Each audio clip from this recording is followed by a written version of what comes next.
Kata orang, jadi selingkuhan itu memalukan. Tapi bagiku, justru sebaliknya. Kebunku disiram 5 kali setiap malam oleh pria penting negeri ini, seorang anggota DPR. Bukan hanya menyiram kebunku, dia juga memberikan aku rumah, mobil, tas mahal. Semuanya aku dapatkan darinya dengan mudah. Kalau ini dosa, mungkin inilah dosa paling nikmat yang pernah kualami. Sebelum lanjut ke dalam ceritanya, seperti biasa, absen dulu di komentar ya. Dari daerah mana kamu berasal? Dan jam berapa kamu nonton video ini? Oke, kita langsung saja mulai ke cerita lengkapnya.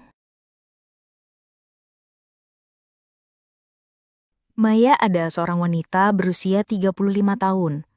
10 tahun yang lalu, ia resmi bercerai dengan suaminya. Banyak orang mengira hidupnya akan berat setelah perceraian. Tapi kenyataannya justru berbeda. Maya tidak merasa terbebani dengan statusnya sebagai janda. Baginya, perceraian adalah pintu menuju kebebasan.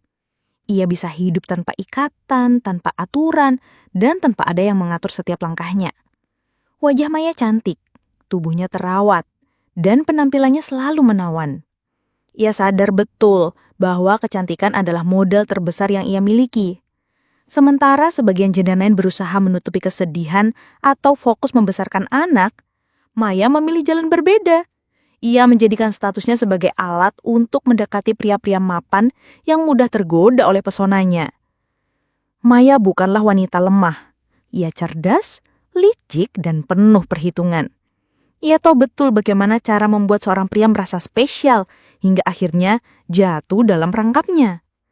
Tidak sekali dua kali Maya berhasil memikat pria berkantong tebal, mulai dari pengusaha, pejabat kontraktor, hingga pejabat daerah. Dari hubungan singkat dengan mereka, Maya sudah kenyang dengan segala fasilitas mewah. Pernah suatu kali ia bercerita kepada temannya sesama janda. "Mei, kamu nggak takut dicap orang?" tanya temannya Rina dengan nada khawatir. Maya hanya tersenyum tipis. "Rin, yang penting aku bahagia.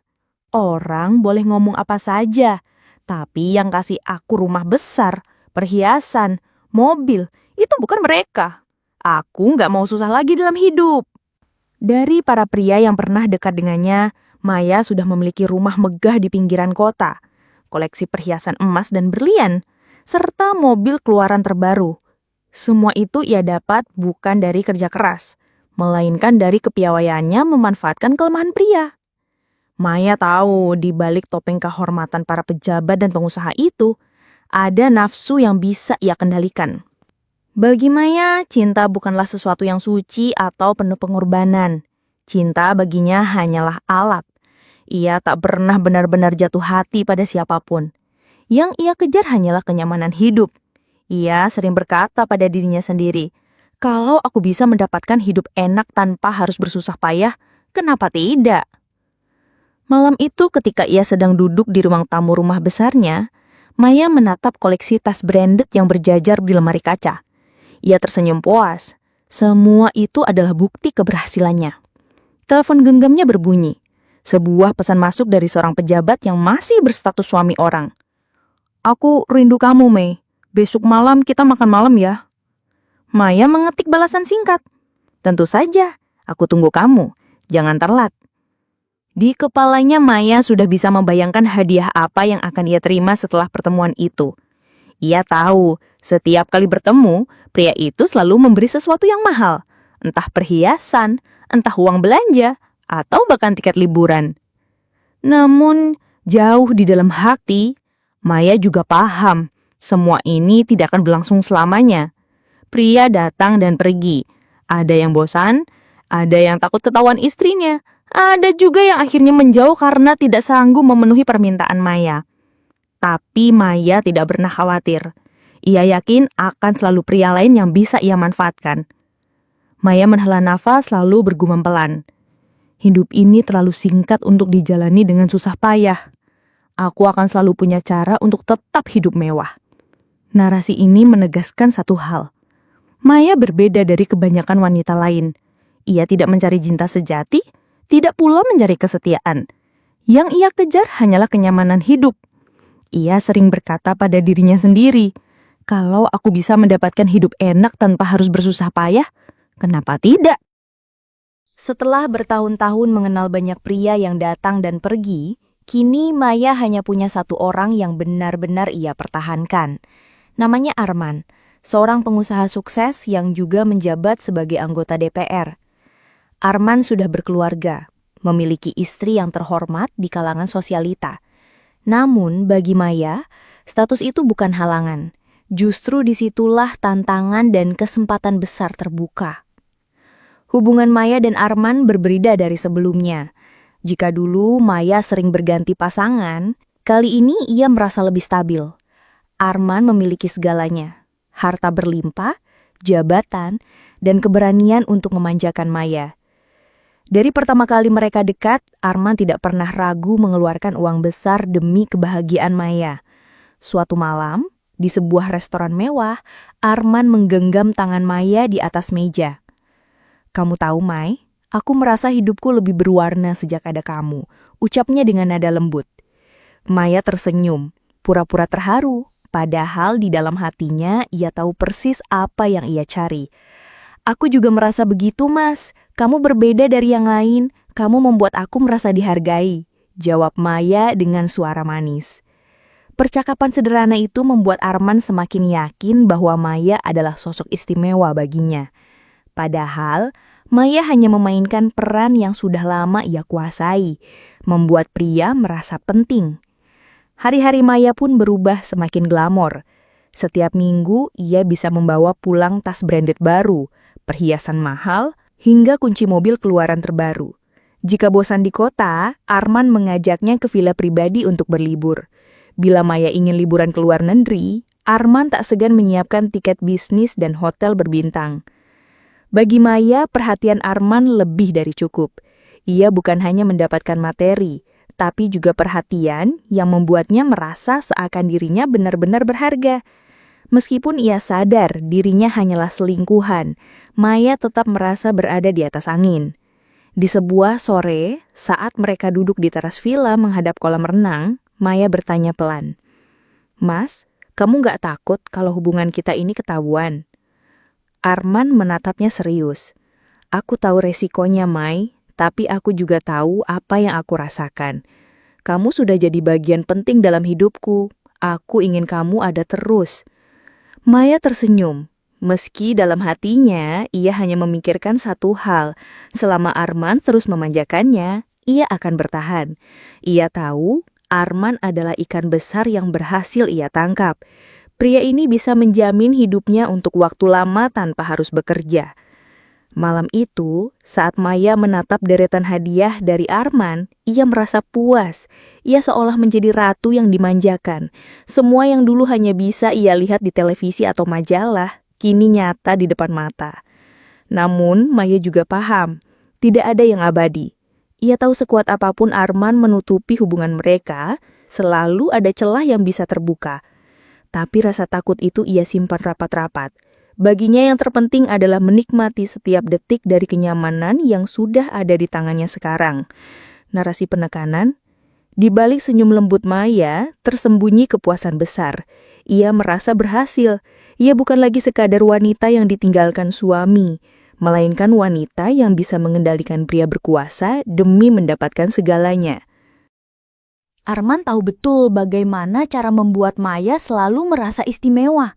Setelah beberapa bulan dekat, ia memutuskan mengajak Maya liburan ke Bali. Alasannya sederhana, melepas penat dari rutinitas sekaligus menikmati waktu berdua tanpa gangguan. Tentu saja semua dilakukan tanpa sepengetahuan istrinya. Maya tak pernah menolak ajakan seperti itu. Begitu mendengar kata Bali, hatinya langsung berbunga. Ia membayangkan pantai, villa mewah, dan suasana romantis yang penuh kebebasan. Setibanya di Bali, Arman langsung membawa Maya ke sebuah villa pribadi dengan pemandangan laut lepas. Villa itu besar dengan kolam renang pribadi dan teras yang menghadap langsung ke ombak biru. Maya berdiri di balkon, menarik nafas panjang, lalu berbisik pada dirinya sendiri. "Ini benar-benar hidup yang aku mau." Hari pertama, mereka habiskan dengan berjalan-jalan di pantai. Keduanya duduk di pasir putih, memandangi matahari perlahan tenggelam di cakrawala. "Cantik sekali ya," ujar Maya sambil tersenyum. "Tidak lebih cantik dari kamu," jawab Arman spontan. Maya tertawa kecil. Meski di hatinya, ia hanya menganggap kalimat itu sebagai bumbu manis. Baginya, yang terpenting adalah kenyamanan dan kemewahan yang ia nikmati saat ini. Malamnya, Arman mengajak Maya makan malam di restoran mewah. Di meja mereka, lilin kecil menyala, musik lembut terdengar, dan piring berisi makanan mahal tersaji. Maya menikmati suasana itu sepenuh hati. Baginya, malam seperti ini membuatnya merasa bukan sekedar simpanan, melainkan pasangan resmi yang dimanjakan. "Mai, aku senang sekali bisa kesini sama kamu," kata Arman sambil menuangkan anggur ke gelasnya. "Aku juga, Mas. Rasanya dunia ini cuma milik kita berdua," balas Maya mencoba memainkan kata-kata manis yang membuat Arman semakin tenggelam dalam pesonanya. Keesokan harinya, mereka menghabiskan waktu di villa.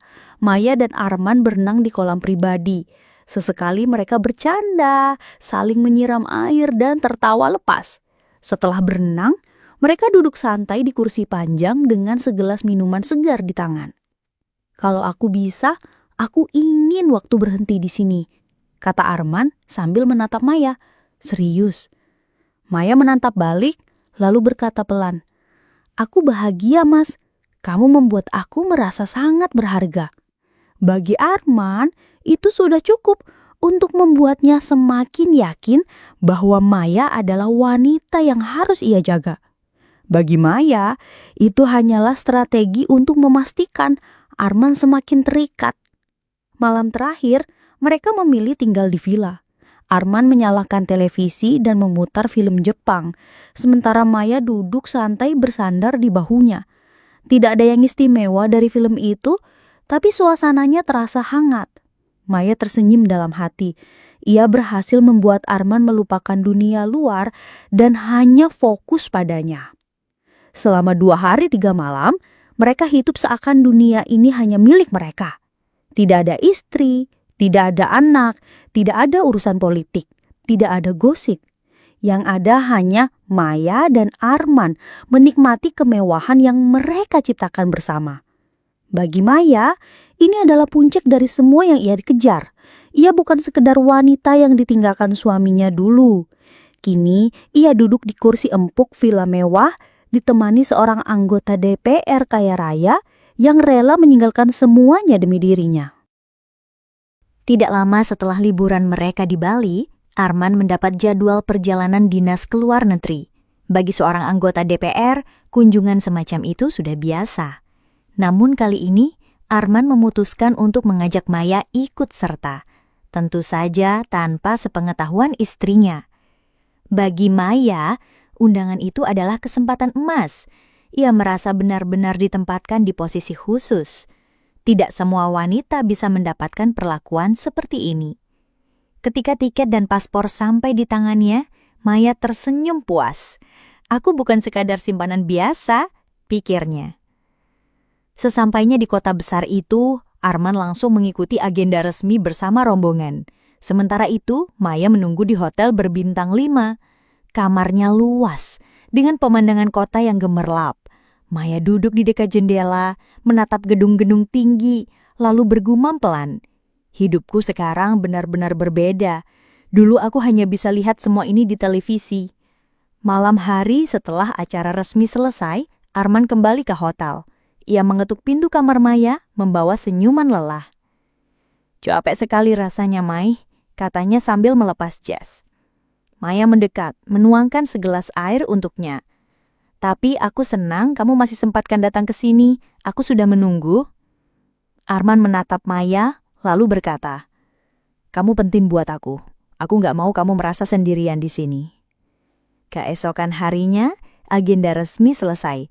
Arman pun punya waktu bebas bersama Maya. Mereka memulai dengan berbelanja di pusat perbelanjaan mewah. Maya berjalan di samping Arman, matanya berbinar melihat deretan toko branded. Setiap kali Maya menunjuk sebuah tas atau sepatu, Arman dengan mudah mengeluarkan kartu kreditnya. "Mas, ini nggak terlalu mahal kan?" Tanya Maya pura-pura ragu sambil memegang sebuah tas mewah. Arman tersenyum. Kalau untuk kamu, nggak ada yang terlalu mahal. Hari itu Maya pulang dengan beberapa kantong belanjaan. Senyumnya tak pernah lepas. Ia merasa semakin yakin Arman benar-benar serius menempatkannya di posisi istimewa. Malamnya, mereka menikmati makan malam romantis di sebuah restoran internasional. Lampu kota berkilau di luar jendela kaca besar, sementara mereka duduk berdua di meja khusus. Mai, tahu nak, aku merasa lebih tenang kalau ada kamu di sampingku, kata Arman sambil memotong steaknya. Maya menantamnya dengan penuh senyum. Aku senang bisa ada di sini, Mas. Kamu bikin aku merasa berbeda dari semua orang. Setelah makan malam, mereka kembali ke hotel. Kali ini Arman memilih untuk menghabiskan malam bersama Maya, menonton film Jepang di layar besar televisi kamar. Maya duduk santai di sofa, sementara Arman bersandar di sampingnya. Mereka tidak banyak bicara, hanya menikmati suasana tenang yang jarang bisa mereka rasakan. Di dalam hati, Maya merasa menang besar. Baginya momen ini adalah bukti nyata bahwa Arman bukan sekadar pria kaya yang mampir sebentar dalam hidupnya. Ia benar-benar memberikan tempat khusus, bahkan rela mengajaknya ke luar negeri dengan resiko besar. Mas, ucap Maya pelan saat film hampir selesai. Aku bahagia banget. Aku nggak pernah bayangkan bisa merasakan semua ini. Arman menoleh menatap Maya dengan serius. Aku janji, Mai, aku akan terus ada buat kamu. Selama aku bisa, kamu nggak akan kekurangan apapun. Kata-kata itu membuat Maya semakin yakin. Ia berhasil menempatkan dirinya bukan hanya sebagai selingkuhan, tapi sebagai seseorang yang dianggap penting dalam hidup Arman. Hidup yang dulu hanya bisa Maya bayangkan, kini hadir nyata di depannya. Semua ini terjadi bukan karena kerja keras atau perjuangan panjang, melainkan karena kecantikan dan kepiawaiannya memainkan hati seorang pria berkuasa. Beberapa bulan setelah perjalanan dinas ke luar negeri, Arman kembali mendapat tugas resmi. Kali ini ke Bali, tempat yang menyimpan kenangan manis bagi dirinya dan Maya. Bedanya, perjalanan kali ini bukan untuk berlibur, melainkan kunjungan kerja dengan rombongan. Namun Arman tetap tidak bisa meninggalkan Maya. Ia menyiapkan sebuah villa mewah di pinggir pantai khusus untuknya. Sementara ia sendiri menginap bersama rombongan di hotel. Setiap kali ada waktu luang, Arman langsung menemui Maya di villa itu. Hari pertama berjalan indah. Setelah menyelesaikan acara resmi, Arman langsung datang. Mereka makan malam bersama di teras villa. Lilin kecil menyala, suara debur ombak terdengar, dan gelas berisi minuman terangkat. Maya, aku selalu merasa tenang kalau bisa ketemu kamu, kata Arman sambil menatap wajahnya. Maya tersenyum lembut. Aku juga, Mas. Rasanya seperti kembali ke liburan kita yang dulu. Setelah makan malam, mereka duduk santai di pinggir kolam renang. Suasana begitu hangat. Maya merasa semua berjalan sesuai harapan. Ia yakin hubungan mereka akan terus stabil, apalagi Arman terlihat semakin berani menempatkannya di ruang khusus dalam hidupnya. Namun, kebahagiaan itu tidak bertahan lama. Hari kedua menjadi titik balik yang mengejutkan. Tanpa sepengetahuan mereka, istri Arman ternyata juga sedang berada di Bali untuk menghadiri sebuah acara sosial. Kebetulan lokasi acara itu tidak jauh dari villa tempat Maya menginap. Siang itu, saat Arman datang ke villa, istrinya yang curiga mulai mengikuti gerak-geriknya. Ia melihat Arman masuk ke kawasan villa dengan ekspresi tergesa. Penasaran, sang istri mendekat. Dari kejauhan, matanya menangkap pemandangan yang tak pernah ia bayangkan. Suaminya berjalan berdua dengan seorang wanita cantik, tertawa akrab, lalu masuk ke villa bersama.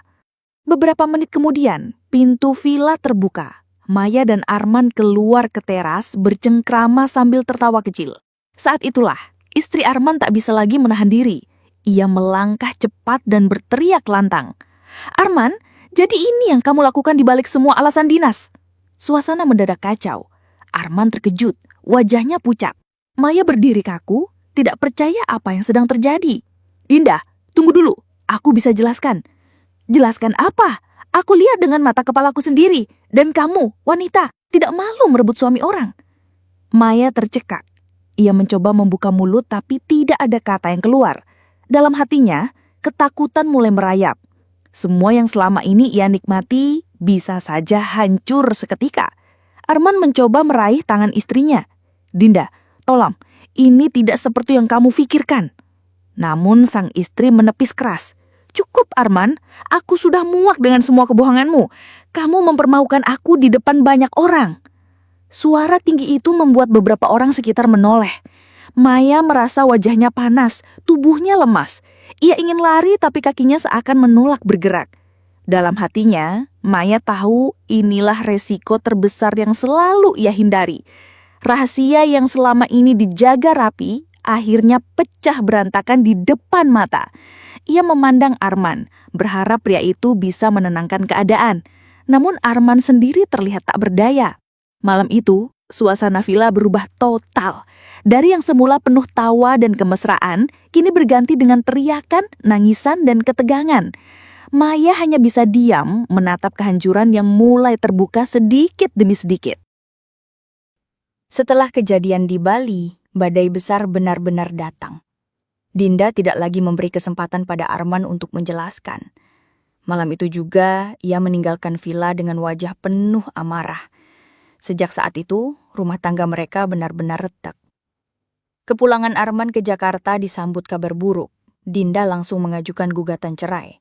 Berita itu cepat menyebar, terutama di kalangan keluarga besar dan kerabat dekat. Tak butuh waktu lama, gosip perselingkuhannya sampai ke telinga rekan politik dan koleganya. Arman yang selama ini dikenal sebagai sosok terhormat, kini dipandang dengan tatapan sinis. Telepon genggamnya tak berhenti berdering. Ada yang marah, ada yang menegur, bahkan ada yang menasihati dengan nada kecewa. "Arman, kamu sadar nggak apa yang kamu lakukan? Nama baik kita ikut tercoreng," ujar salah satu seniornya lewat telepon. Arman hanya bisa terdiam. Kepalanya berat, pikirannya kacau. Sementara itu, Maya tidak kalah gelisah. Setiap hari ia merasa cemas. Villa mewah, mobil, tas branded, semua terasa terancam hilang. Ia tahu, posisi Arman sekarang semakin sulit. Tanpa jabatan yang kuat dan tanpa dukungan politik, mustahil ia bisa terus memberi kemewahan seperti dulu. Suatu sore, Maya memberanikan diri menanyakan hal itu. Saat Arman datang ke rumahnya dengan wajah lelah, Maya langsung membuka pembicaraan. "Mas, apa kita masih bisa terus seperti dulu? Aku takut semua ini akan hilang," tanya Maya pelan. Arman menghela nafas panjang. "Mai, aku sendiri bingung. Dinda benar-benar serius dengan gugatannya. Nama aku hancur, teman-teman politik menjauh. Aku nggak tahu harus bagaimana." Maya menggigit bibirnya. Rasa panik semakin besar. Selama ini, hidupnya bergantung penuh pada Arman. Jika Arman jatuh, otomatis dirinya pun ikut terseret. Di sisi lain, Dinda tidak hanya menggugat cerai. Ia juga membongkar semua bukti yang ia miliki. Foto, pesan singkat, bahkan catatan pengeluaran mencurigakan. Semua itu ia gunakan untuk memperkuat gugatannya di pengadilan. Arman semakin terpojok. Reputasinya yang dibangun bertahun-tahun runtuh hanya dalam hitungan minggu. Dari seorang pria yang disegani, ia berubah menjadi bahan pembicaraan miring. Maya ikut merasakan dampaknya.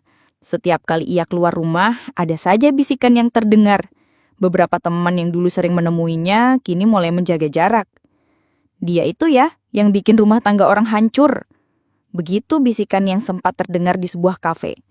Maya pura-pura tidak peduli, tapi hatinya panas. Ia merasa seperti dijauhi. Di tengah tekanan itu, hubungan Maya dan Arman semakin sulit dipertahankan. Waktu Arman banyak tersita untuk urusan hukum dan politik, sementara Maya merasa semakin kesepian. Suatu sore, Maya memberanikan diri menanyakan hal itu. Saat Arman datang ke rumahnya dengan wajah lelah, Maya langsung membuka pembicaraan. "Mas, apa kita masih bisa terus seperti dulu? Aku takut semua ini akan hilang," kata Maya pelan. Arman menghela nafas panjang. "Mai, aku sendiri bingung. Dinda benar-benar serius dengan gugatannya. Nama aku hancur. Teman-teman politik menjauh. Aku nggak tahu harus bagaimana." Air mata Maya tenetes. Ia bukan menangis karena cinta, melainkan karena ketakutan kehilangan kenyamanan hidup. Setelah perceraian resmi diputuskan, Dinda tidak berhenti di situ. Luka hatinya terlalu dalam. Bertahun-tahun ia mendampingi Arman, tapi dikhianati dengan cara yang menyakitkan. Diam-diam, ia sudah lama mengumpulkan bukti kejanggalan dalam keuangan Arman. Semua catatan itu ia serahkan ke KPK. Dinda tahu, uang yang dipakai Arman untuk memanjakan Maya bukanlah uang bersih. Ada aliran dana dari proyek-proyek yang ia kendalikan. Tidak lama setelah laporan masuk, berita besar mengguncang media nasional. Seorang anggota DPR bernama Arman terjerat kasus korupsi. Televisi menayangkan foto-fotonya. Koran memuat wajahnya di halaman depan.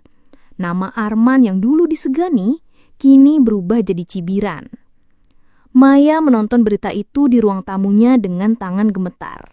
Ia tidak pernah menyangka semua ini akan terbongkar. "Mas, gimana ini?" tanyanya ketika Arman datang dengan wajah kusut. Arman menggeleng, suaranya serak.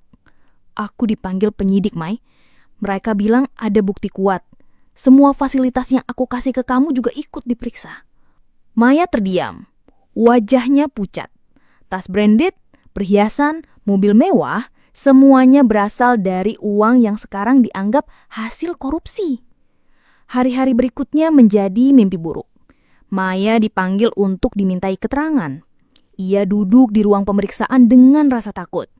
"Bu Maya," tanya penyidik dengan nada tegas, "apakah Anda mengetahui sumber uang yang diberikan Arman kepada Anda?" Maya hanya bisa menunduk. Saya tidak tahu, Pak. Saya kira itu memang dari usahanya." Namun penyidik tidak mudah percaya. Semua aset yang Maya terima ditelusuri. Sebagian disita sebagai barang bukti. Hidup mewah yang dulu membuatnya merasa seperti ratu, kini hilang dalam sekejap. Dari villa dengan kolam renang, Maya pindah ke rumah kontrakan kecil. Dari makan malam di restoran bintang 5, ia kini harus memasak sendiri dengan bahan seadanya. Arman sendiri tidak bisa berkutik. Bukti yang diajukan terlalu kuat. Ia akhirnya ditahan dan menunggu persidangan. Suatu kali, sebelum ditahan, ia sempat menemui Maya untuk terakhir kalinya. Mereka duduk di ruang tamu dengan suasana berat. "Mai, aku minta maaf. Aku nggak bisa melindungi kamu lagi," ucap Arman dengan mata berkaca-kaca. Maya hanya menatapnya, suaranya pelan. "Aku juga salah, Mas. Aku ikut menikmati semua ini. Sekarang, semua berakhir. Tak ada lagi kata yang bisa menenangkan. Keduanya hanya diam, menyadari hidup mereka sudah jatuh terlalu jauh. Sementara itu, Dinda menjalani hari-harinya dengan perasaan campur aduk. Ada luka karena rumah tangganya hancur, tapi juga ada rasa lega karena kebenaran akhirnya terbongkar. Narasi penutup. Cinta terlarang yang dibangun di atas kebohongan dan keserakahan akhirnya runtuh dengan tragis. Kemewahan instan hanyalah fata morgana. Saat semua terbongkar, yang tersisa hanyalah kehancuran dan penyesalan.